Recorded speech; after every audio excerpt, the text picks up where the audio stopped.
तो दोस्तों स्वागत है आपका डी मार्केटिंग वॉल में। मेरा नाम है अभिषेक। दोस्तों आज की वीडियो का हमारा टॉपिक है डिजिटल मार्केटिंग एजेंसी प्राइसिंग। दोस्तों आज की वीडियो में हम बात करेंगे कंप्लीट प्राइसिंग के बारे में। अब यहाँ पर ये जो वीडियो रहेगा वो दो पार्ट में आएगा। यहाँ पर इस पहले पार्ट में किस बेसिस पे हमें प्राइस सेट करना है वो मैं बताऊंगा, और इसके बाद जो नेक्स्ट वीडियो बनेगा उसमें मैं आपको सारे प्राइसिंग मॉडल्स के बारे में बताऊंगा। तो दोस्तों अगर आपने अभी तक इस चैनल को सब्सक्राइब नहीं किया तो प्लीज चैनल को सब्सक्राइब कर लीजिए, बेल आइकन को प्रेस करना बिल्कुल मत भूलिए, क्योंकि इससे मेरे आने वाले हर वीडियोस की नोटिफिकेशन सबसे पहले आपको मिलेंगे। तो दोस्तों चलिए शुरू करते हैं। ओके गाइस, तो डिजिटल मार्केटिंग एजेंसी के बारे में हमने काफी सारी वीडियोस बना ली है, लेकिन अब जो वीडियो हम इस वीडियो में जो बात करने जा रहे हैं वो है कि आपको कितना प्राइस लेना है। अपने जो भी आप सर्विसेज आप दे रहे हो उस हिसाब से आपको कितने प्राइसेस आपको अपने क्लाइंट से लेना है, इस चीज के बारे में इस वीडियो में हम बात करेंगे। उसकी क्या फैक्टर्स वहां पर रोल प्ले करते हैं, इन सभी चीजों के बारे में हम इस वीडियो में बात करने जा रहे हैं। तो दोस्तों सबसे पहले तो मैं आपको बताना चाहूंगा कि जो प्राइसिंग मॉडल होते हैं, ठीक है, वो एक प्राइसिंग मॉडल के अंदर आपको तीन मॉडल्स मिलेंगे। जो मेनली जो तीन मॉडल्स होते हैं वो मैं इस वीडियो में आपको बताऊंगा, और उन मॉडल्स को हम डीप में अगले वीडियो में समझेंगे। ठीक है, तो जो पहला मॉडल है वो है आर्ली बेसिस, मतलब आप हर घंटे के हिसाब से चार्ज करोगे। ठीक है, दूसरा है वैल्यू बेस्ड प्राइसिंग, और तीसरा है प्रोजेक्ट बेस्ड प्राइसिंग। तो दोस्तों यहां पर तीन तरह के मॉडल यहां पर होते हैं। इन तीनों मॉडल के हिसाब से आप अपने क्लाइंट से पैसे ले सकते हैं। अब गाइस यहां पर इन तीनों मॉडल्स के बारे में डीप में समझने के लिए आपको अगला वीडियो आने तक वेट करना पड़ेगा, लेकिन मैं आपको बताऊंगा कि चाहे कोई भी मॉडल आप लेते हो, लेकिन आपको लेना किस बेसिस पे है उस चीज के बारे में हम इस वीडियो में समझेंगे। तो गाइस सबसे पहले तो मैं आपको बता दूं, ये जो तीन मॉडल मैं बता रहा हूं ये सिर्फ यही तीन मॉडल नहीं होते। लोग इतने सारे एजेंसीज ओपन करके बैठे हुए हैं, यहां पर सब अपने अपने मॉडल्स चला रहे हैं। ठीक है, कोई पैसे सारे एडवांस में ले लेता है, कोई बाद में लेता है, कोई मतलब फ्री में कर देता है। तो मतलब सबके अपने अपने मॉडल है, लेकिन बेसिकली जो तीन मेन मॉडल जो होते हैं ना वो ये तीन होते हैं। ठीक है, आर्ली बेसिस, दूसरा प्रोजेक्ट बेसिस और तीसरा वैल्यू बेसिस। तो इन तीनों बेसिस पे आप जो है अपनी प्राइसिंग रख सकते हो। ठीक है, अब जो मेन चीजें यहां पर जो रोल प्ले करती है वो ये है कि आप सबसे पहला जो रोल होता है वो होता है सर्विसेज का, कि मतलब आप कौन सा सर्विस दे रहे हो। ठीक है, मॉडल चाहे आप कोई भी सिलेक्ट करो, लेकिन सर्विस तो आपको एक ही सिलेक्ट करना होगा ना। हो सकता है आप दो सर्विसेज दे रहे हो, लेकिन फिर उस टाइम उस हिसाब से आप पे कर मतलब अपने क्लाइंट से पैसे लोगे। लेकिन मेनली क्या है, सबसे पहले देखना पड़ता है कि आप कौन सा सर्विस पे कर रहे हो और उसके लिए आप आवरली कितना लोगे, उसके लिए आप प्रोजेक्ट बेस कितना लोगे और उसके लिए वैल्यू बेस कितना लोगे। ठीक है, अब मान के चलो कि अगर आप एसईओ का सर्विस देते हो, ठीक है, अब एसईओ का जो प्राइस रहेगा वो एसईएम से अलग रहेगा। मतलब गूगल एड्स पे आप किसी के लिए गूगल एड्स के लिए आप एड रन कर रहे हो किसी के लिए, तो उसकी कॉस्ट अलग रहेगी, एसईओ की कॉस्ट अलग रहेगी, सोशल मीडिया मार्केटिंग कॉस्ट अलग रहेगी, ईमेल मार्केटिंग कॉस्ट अलग रहेगी, चैटबॉट मार्केटिंग कॉस्ट अलग रहेगी। तो मतलब ये सारे जो ऑप्शंस आपके पास रहते हैं इन सब के ये सारे होते हैं सर्विसेज। अब इनमें से कौन सा सर्विस आप दे रहे हो, ठीक है, उस हिसाब से आपको अपना मॉडल यहां पर डिसाइड करना पड़ेगा। ठीक है, तो वहां पर मॉडल्स के बारे में तो वापस मैं फील कर रहा हूं कि अगले वीडियो में बात करेंगे, लेकिन कोई भी मॉडल हो आपको देखना पड़ेगा कि आप कौन सा सर्विस दे रहे हो। ठीक है, तो वैसे ही अगर आप एसईओ दे रहे हो तो आपको एसईओ के हिसाब से अपना प्राइस अलग सेट करना पड़ेगा कि आप एसईओ के लिए आवरली बेसिस पे कितना लोगे। आप एसईओ का एक प्रोजेक्ट करने जा रहे हो तो उस प्रोजेक्ट बेसिस पे आप कितना लोगे। ठीक है, ये आपको डिसाइड करके रखना पड़ेगा, पहले से डिसाइड करके रखना पड़ेगा। ठीक है, अब दूसरा आता है कि आपको ये देखना पड़ता है कि आपका क्लाइंट कैसा है। पहला हो गया सर्विस कि आप कौन सा सर्विस दे रहे हो, दूसरा हो गया क्लाइंट कि आपका क्लाइंट कौन सा है, मतलब कैसा है।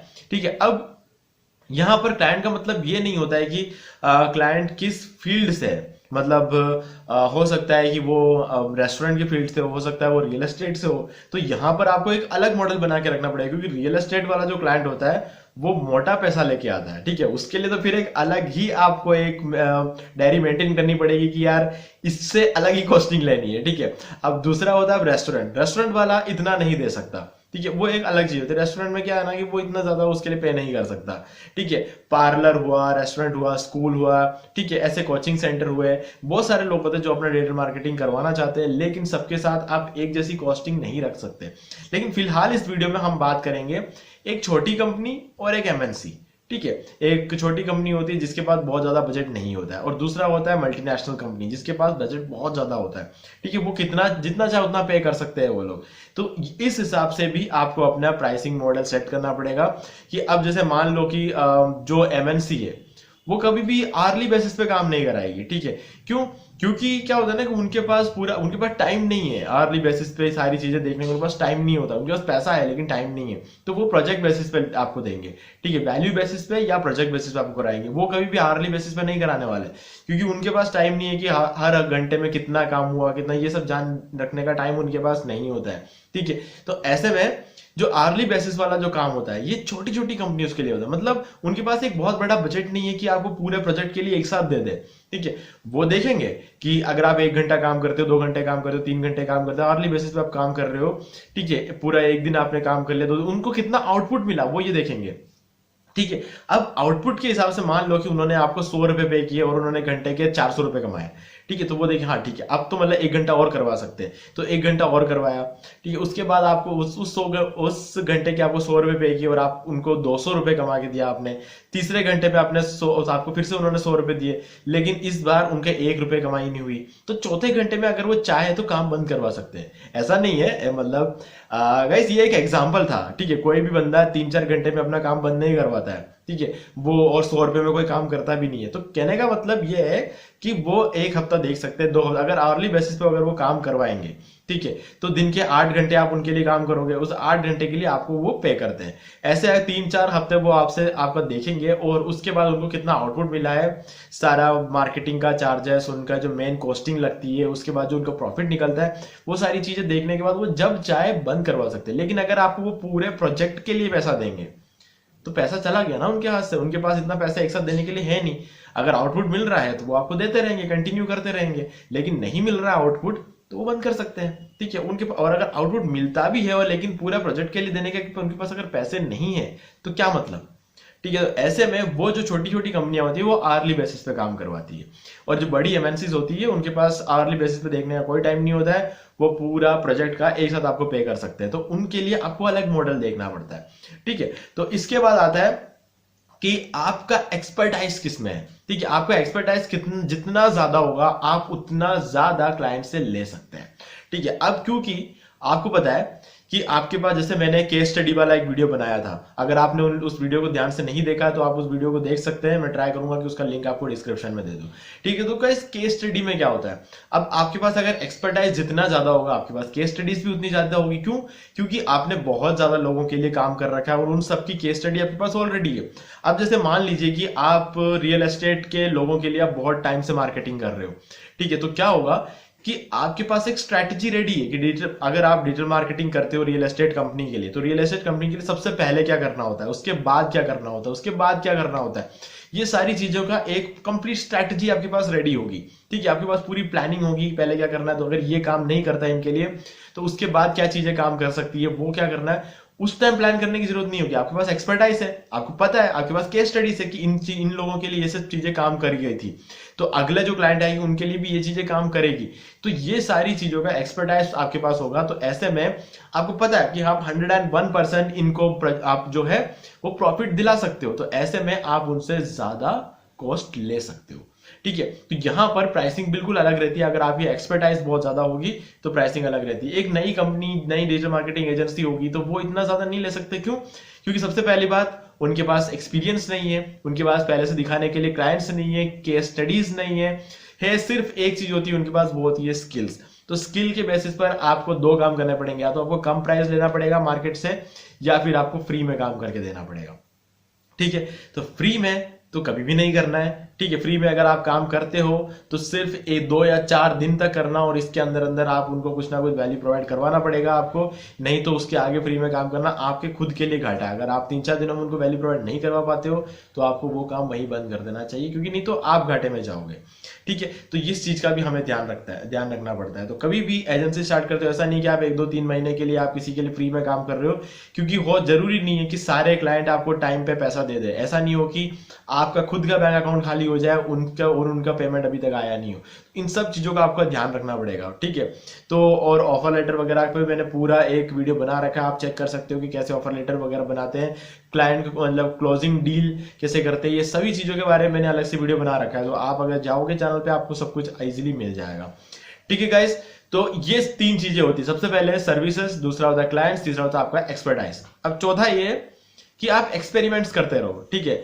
आपको कुछ ना कुछ ऊपर नीचे करते रहना पड़ा। आप जो भी काम करते हो, आप चाहे सर्विसेज के हिसाब से करते हो या फिर आप चाहे क्लाइंट्स का देखते हो, आप एक्सपेरिमेंट्स करो। आप देखो कि यार क्या क्या चीजें जब मैंने करी थी तब मुझे सबसे ज्यादा प्रॉफिट हुआ, ठीक है। इन सब चीजों का आप एनालिटिक्स रखो और आप फिर से एक्सपेरिमेंट करो, ठीक है। फिर उसका भी एनालिटिक्स लो। फिर फाइनली आपको 2-3 साल बाद आपको ये समझ में आ जाएगा कि क्या चीजें करने से आपको सबसे ज्यादा प्रॉफिट हुआ, क्या चीजें करने से आपको क्लाइंट को सबसे ज्यादा प्रॉफिट हुआ। ये सब चीजों के हिसाब से आप अपना एक फाइनल प्राइसिंग सेट कर सकते हो, ठीक है। शुरुआत की जो प्राइसिंग होती है वो अपने हिसाब से आप सिर्फ ये देखते हो उस टाइम कि आपको कोई घाटा ना हो। जब शुरू में हम किसी भी चीज की प्राइसिंग रखते हैं ना, तो हम सिर्फ ये देखते हैं कि हमारे पास घाटा ना हो हमें कोई। जैसे कि मान लीजिए कि मैं अपना कोई प्रोडक्ट सेल करता हूँ, ठीक है। तो मान लीजिए कि मेरे पास एक प्रोडक्ट है, जैसे कि ये एसी का रिमोट हुआ, ठीक है। अब इसका मैन्युफैक्चरिंग कॉस्ट मान लो और इसका मैन्युफैक्चर मिला के मुझे ये पड़ता है होलसेल रेट पे अगर मुझे पड़ता है ये 50 रुपए का, ठीक है। तो ऐसे में मैं ये देखो, और फिर मुझे अगर इसको भेजना है कहीं दूर भेजना है, मतलब इसका कोरियर चार्ज भी लगेगा मुझे, ठीक है। तो कोरियर चार्ज, इसका जो कॉस्टिंग जो मुझे पड़ी और फिर मेरा प्रॉफिट, ठीक है, ये सारी चीजें देखता हूँ। तो कुल मिला के जब शुरू कर रहा हूँ मैं, तो क्या करूंगा, 50 रुपए इसका मेन जो कॉस्ट है मुझे पड़ा है और 30 रुपए इसका कोरियर चार्ज, तो 80 रुपए हुए। अब मैं इसको 70 रुपए में किसी भी हालत में नहीं बेचूंगा। क्यों? क्योंकि मुझे 10 रुपए का यहां पर घाटा होगा। तो मैं कोशिश करूंगा मिनिमम इसको 85 रुपीज में तो बेचूं, ताकि कम से कम 5 रुपए मुझे मिले। और वो जो 5 रुपए वो एक्चुअली मुझे मिल नहीं रहा है, कोरियर करने के लिए मुझे अपने घर से बाहर जाना पड़ेगा, ठीक है। तो जाने के लिए जो पेट्रोल की कॉस्ट लगती है वो भी यार यहाँ पर देखना पड़ता है। तो इन सारी चीजें देखने के बाद हमें समझ में आता है कि प्राइसिंग किस तरीके से सेट करना है। ये सिर्फ एक एग्जांपल था, तो इसको ज्यादा सीरियसली मत लेना। तो गाइस यहाँ पर ये है कि आपको देखना पड़ेगा आपको क्या कॉस्टिंग लग रही है। कुल मिला के अगर आपकी एक एजेंसी है और आपकी एजेंसी में 3-4 जने काम कर रहे हैं, तो आपको ये तक देखना है कि पर डे उन 4 जनों को दिन के 2-2 चाय पिलाते हो तो भी आपको दिन के 40 रुपए लगते हैं। तो ये चीज भी आपको काउंट करना पड़ता है, ठीक है। तो ये सारी चीजें काउंट करके आपको अपना प्राइसिंग मॉडल सेट करना होता है। कभी भी आप ये मत सोचो कि दिन के सिर्फ 40 रुपए लग रहे हैं, चाहे उसको तो क्या ही गिने, लेकिन महीने के जब आप देखोगे तो वो 1200 रुपए लगते हैं। वो 1200 रुपए सच में मैटर करता है, ठीक है। इतने में आप अपने किसी दूसरी चीज पर एड रन कर सकते हो। तो मतलब कुल मिला के ये कि आपके खुद की एजेंसी की भी तो मार्केटिंग करनी है आपको। ऐसा नहीं है कि आपको सिर्फ अपने क्लाइंट की मार्केटिंग करनी है, आपको अपने एजेंसी की भी मार्केटिंग करनी होती है।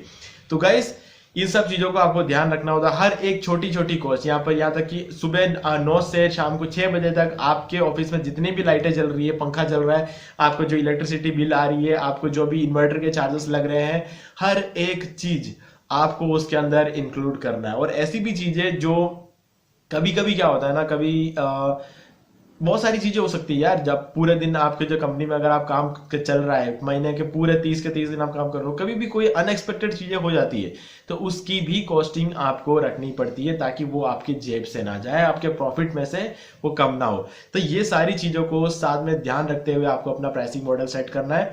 और प्राइसिंग मॉडल जो 3 तरह के होते हैं, उन 3 तरह के जो जितने मॉडल है उन सबको हम डिटेल में समझेंगे अगले वीडियो में।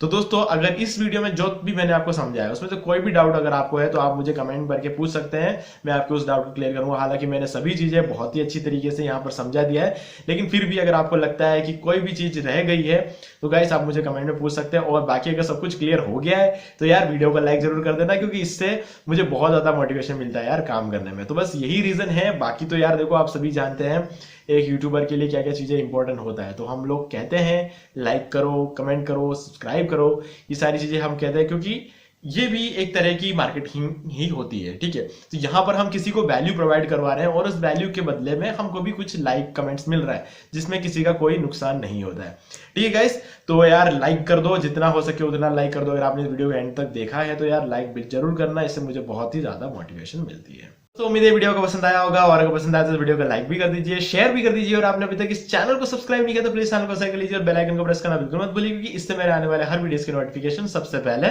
आपको मिलेंगे। तो दोस्तों आज की वीडियो में सिर्फ इतना ही। देखने के लिए आपका बहुत बहुत धन्यवाद।